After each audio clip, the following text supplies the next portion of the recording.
Hello everyone. Today we're going to start with some new topics, which is a continuation of the previous video where we had discussed the introduction of list of topics in DSC. So the first one is the foundational concepts, which includes time and space complexity, recursion and backtracking, iterative and recursive approaches, memoization and dynamic programming basics. So in this specifically, we will be looking towards space and time complexity, big O, big beta, and big omega. So as part of that, I had gone through the subtopics of space and time complexity, and we have so many, and going through the details of further subtopics of time and space complexity, we have the following. So we are going to look this into using C++ as the language. Since I am also inexperienced with C++, we will be learning how to code in C++ on the way too. So starting with space and time and space complexity. Definition: it measures algorithms resource usage, grows with input size. N. Input size is input for the current problem that we are solving. So it checks what it measures the usage. Alright, so time complexity. It has something called as a big O, the upper bound. It is the maximum time an algorithm could take, the worst case performance guarantee. An example is a for loop over here, which takes enough time to complete because it has to start from I equal to 0 and loop up to n. So this line of code runs n times in the worst case of scenario. The best case scenario, it will run just once when n will be 1. Otherwise, if n is some indefinite number n, it will run all that n number of times. So its worst case complexity is O of n. Now, worst case analysis. Time taken is the least favorable input scenario. Alright. This is something completely new to me. I think we'll have to have a look at it. I'm assuming this is how we analyze the worst case, and I really do not understand why it is written -1 in here, and this gives us the worst case, but we will check that out soon. The common big O classes include O of constant, O of log n, O n just linear, n log n just linear arithmetic, and n squared is quadratic. To give you an example for the big O class, log n, which is logarithmic. Just binary search as to how exactly this is logarithmic and how we derive it. You can check it out in the future. We have big beta, which is stepped bound. It gives the best, average, and worst cases. Grows similarly. This example, I feel, is not doing justice to what it's trying to explain, so we will be looking into it what exactly it's trying to explain to us after this. Then we have big omega, the lower bound. Here's the best case time scenario.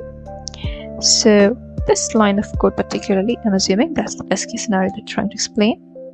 So in this code, when array is 0 of target, it will return 0.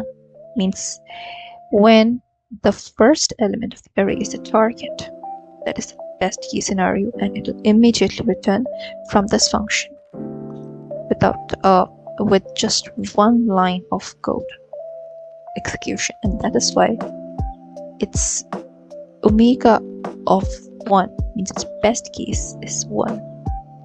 I would also like to check out if this whole function has best and worst cases along with this omega 1, which is the best case scenario. Now assume here would be our worst case, and then this one, what would it return? I'm not quite sure. So what I understand now by our learning so far is that return values is the way we check or analyze how what case scenario it is. Is it the best case or the worst case? For example, if it returns 0, which means we exited the code at the first line itself, so the return value of 0 would determine that this was the best case scenario. And in case if it returns -1, means this time we have run the worst case scenario for the given code. So I believe that's what was being trying to be explained in the worst case analysis section, but we will still look into it in the coming sessions. Then we have this topic called best, average, and worst cases. Behavior in different input conditions. Example is given for linear search, where the best case is O of 1 and average case is O of n by 2, and worst cases we do not find the element in the linear search, and that is still O of n. Sorry, you're right, this is O of 1 and this is O of n. Right. So I have a little confusion regarding this. If best case is there, and why is it not called as omega 1 and why is it called as O1? O of 1, we'll look into it again. So I think we need a sticky note section where we can just have all the information regarding what needs to be searched regarding. There's like a lot to search. Sticky notes. Okay, seems like there's a lot going in.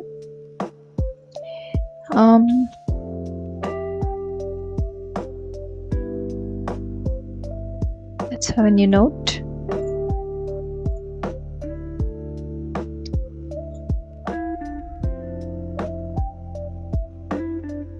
Okay, it's taking time to load. We can have a new, nope, not helping. New note it should be, but it's not coming up. Right.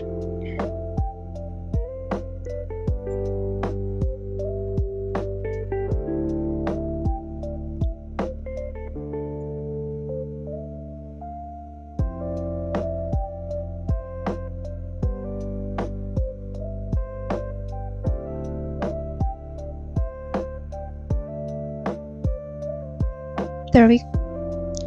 A new note. So I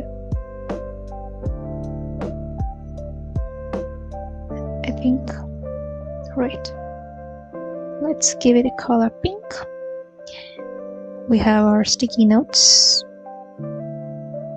The first topic we had to search was regarding worst case analysis.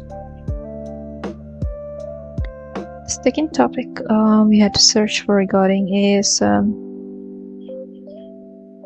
in case of time complexity,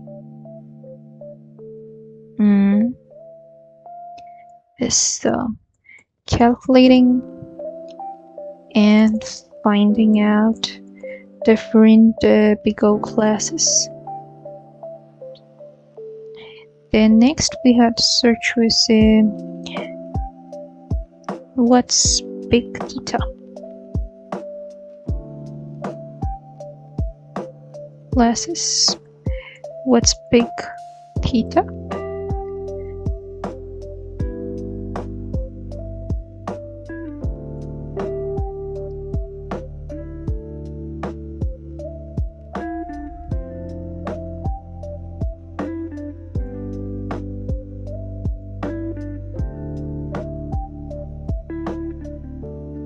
Then we've got big omega. So what's the difference between omega of 1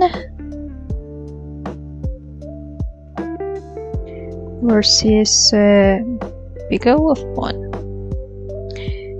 Then alright, behave in different conditions. Alright, this is for any kind of function, so I believe this is understandable. As and when the functions will arrive. Next is amortized analysis. Cost averaged over multiple operations. Alright, cost of what? What kind of cost? Example, we have standard vector in C++. This is a dynamic array. Okay, what I understand by dynamic array is memories are located on the fly and not beforehand. So you would like to have an in detailed explanation as to what exactly it is. So what is amortized analysis? Explanation of existing explanation. That's one thing. Comparing algorithm efficiency. Some algorithms scale better. Would like to have a better explanation about that too. So point 8. Explain well. Then we have impact of input size. Performance versus with large input. I don't think we require an explanation over here. In general, when there is a large amount of input, the performance generally bursts. But I would also like to know in some cases where we have inverse proportionalities. In such cases, how would a large input size affect performance? So first I want to know if any such kind of what shall I say, time complexities exist where as n increases, complexity decreases, inversely proportional. It's really, I think it's crazy to think of it, because generally if you think logically, n as it increase, obviously by sense it is difficult to compute every the code for literally every value of that large number of elements, so it should be increasing. So but still I think this is something worth asking. Then we have we did impact of input size. Then we have loop analysis techniques. All right, looking at nesting levels. Great. I think we need an explanation on number 10. Number 10. Explanation on number 10. Then we have recursion and time complexity. Recursive calls can explode. Example, Fibonacci. Yes, this is something I had studied earlier, so we're skipping this part. Recursion can cause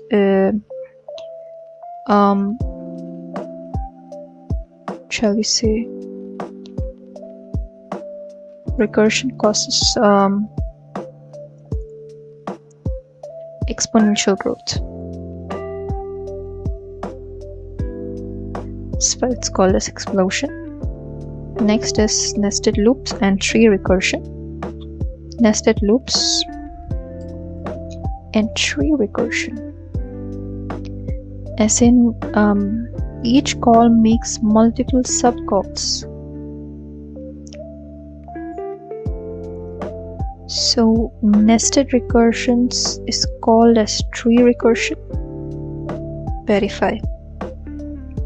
So we have to verify whether nested recursion is called as tree recursion.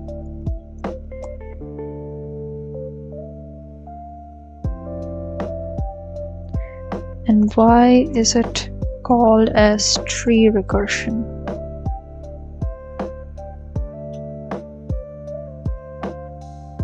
Can it be also written as nested loops? Then why is it not called as tree loops? That is for time complexity. We are moving on to space complexity, which has auxiliary versus input space. Right. Auxiliary space, which is temporary space used. Input space is memory taken by input. This is auxiliary. So where is the actual input? I'm assuming this is the actual memory taken by input. I'd like to have a much better explanation on it. So we move on to space.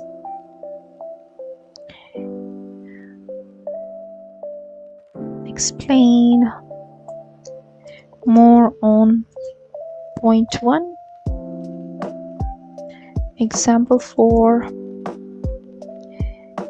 Memory taken as well as auxiliary space. So I would like to call it as input space. Not memory taken, but input space.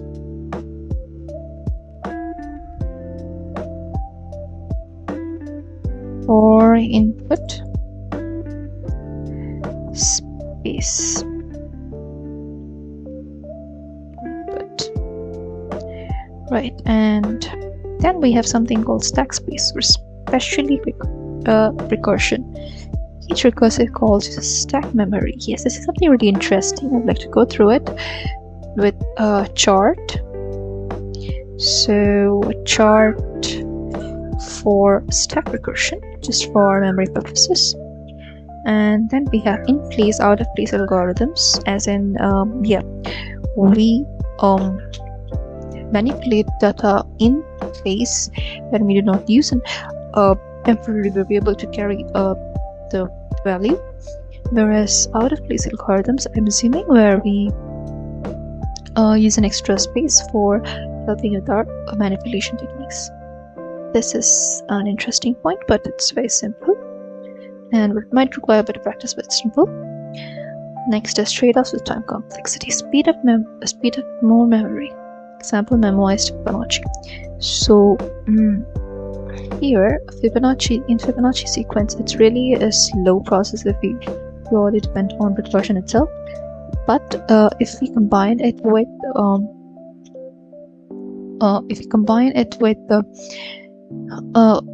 an extra space to memoize the data. So here, the standard unordered memo called memo. So this certain unordered map which stores data in form of integer means probably it's key and value. There's a memo where we store the data, and in a Fibonacci sequence, or when you say a recursion, each time we run the same function for a value lesser than the one we ran before. So initially we start with n. Memo will be empty initially, so this will not run. And if n is just 1 or less than 1, which is 0, again within a step it ends. Then if Fibonacci is if there is certain value for n, like 2 or 3, then we run this, where we find Fibonacci for 1 as well as 0 if Fibonacci is 2, and so on for the next numbers. Then next round, when we come in here, the very first thing is we come in here and there is nothing in the memo still. Wait, if memo.find n is not equal to memo.end, return memo. Yep, I think it means that you couldn't find n in memo. So we will run over here and then it will return n. So here we had Fibonacci 1 or 0. In both the cases, it's going to return n. So in this case, which was 1, it would return n, which is 1 itself, and in case of 0 it also will return 0 in itself. 0 plus 1 is 1, so memo of n, which was supposing 2, memo of 2 is 1. So we have the first memoized value in here, which gets returned. Since this was the very first recursive step, I think the value itself is returned as the memo 2 of, which is 1, and we can extract that value. But if there are further recursions, this will keep on getting stored, and it will return if suppose n is 2, but in case where I have memo of 2, it will return that value immediately instead of going through another step. Right? So this is a very interesting topic, and it's a very simple one too, so I think we'll be skipping this ahead. So I guess this is just it for a little expressive explanation for different topics of time and space complexity. As to the inner explanations, we will be going ahead with the next video. That's it for today.